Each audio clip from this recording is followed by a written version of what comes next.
আসসালামু আলাইকুম। আজকে আমরা উসমানীনগরের কিছু একটু দৃশ্য আপনারা দেখাইতাম চেষ্টা করলাম। ওই দেখো যে বাই দি মানে ক্যামেরা ধরলাম, ও বাই দিও সাদা একবারে দলই থাকছে সপ্তাহ। ওই দেখো মডেল মসজিদের খান্দাত একবারে ফানি। ওই দেখো উপজেলার সাইডে তো আমরা বাসও। ওই দেখো সব একবারে বরিলাইর অনবরত দিনে রাইতে মেঘ দিলে। আর আমি বুঝলাম না যে কিতা হইব হইতারাম না। দুঃখের বিষয় লগে আমার ফকিরের অবস্থাটা দেখো আপনারা। ওই দেখো আর একটা সিঁড়ি কিন্তু বাকি আছে। এখন তো চিন্তা করলাম যে মাছগুলা তো সব বার হয়ে যাব। ওইখানে একটা বিকল্প একটা পথ কিছু বার করা লাগবো, এছাড়া কোনো উপায় নাই। ওই দেখো আমি 2-3 দিন দরিয়া পুকুরি খান্দাত গেছি না, আজকে সকালে উঠিয়া গিয়া এটা দেখিয়া তো আমি পুরো অবাক হয়ে গেছি যে কিটা অবস্থা, মানে রাইতে রাইতে অবস্থা হয়ে গেছে। ওই দেখো সব পানি কিন্তু এখন জমিন উমিন একবারে ডুবু ডুবু অবস্থা, জমিনের অবস্থা খুব খারাপ। সারা বাংলাদেশের অবস্থাও আমার কাছে লাগে আর খুব খারাপ, কিন্তু আমার তো আর সব দেখানো সম্ভব নয়।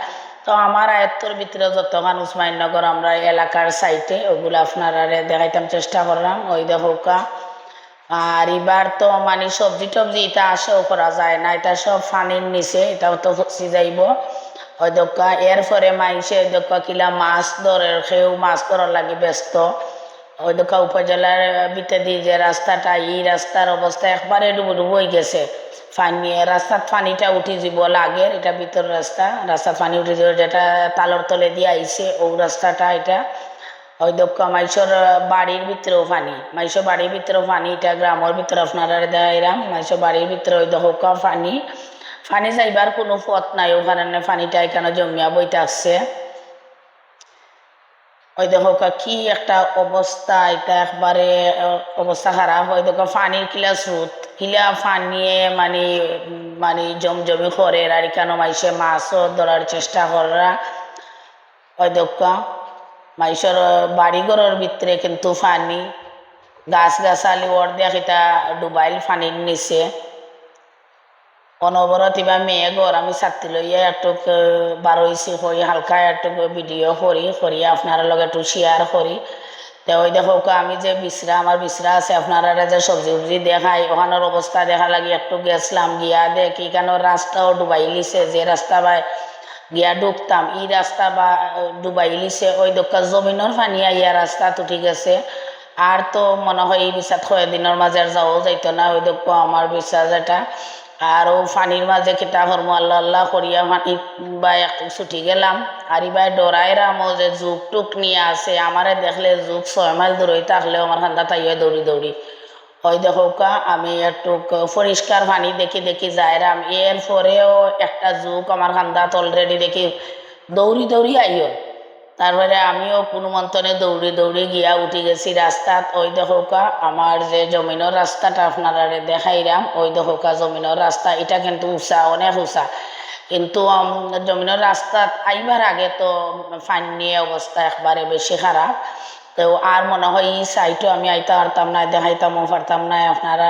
তো যতটুকু দেখাইলাম আগামীতে চেষ্টা করবো আরও কিছু ভিডিও আপনারা লগে শেয়ার করবার লাগি। এখন দেখাইলাম এটা আমরা যে বাসার আশেপাশে মডেল মসজিদ উপজেলা ও তার সাইটের ভিডিওটা আপনারা দেখাইলাম, যেন আজকে পর্যন্ত ও অবস্থা মানে ধারণ করে রাখি। তখন আল্লাহও জানেন সবে দোয়া করবা যেন মেঘ বৃষ্টিটা কমতো আর পানি থেকে মানুষে রক্ষা পাইতো, নাইলে দুনিয়ায় অবস্থা যে কিতো হইব কিছু কইতাম পারলাম না। ওই দেখো আপনারা আবারও আমি দেখাইলাম আমার ফকিরের দৃশ্যটা। ওই দেখো ফকিরের পানি একবারে আজকে যদি সারা রাত মেঘ দিয়ে বাসিয়া সব মাছ টাছ সব তাদের কোনানো যাইব আল্লাহও জানেন।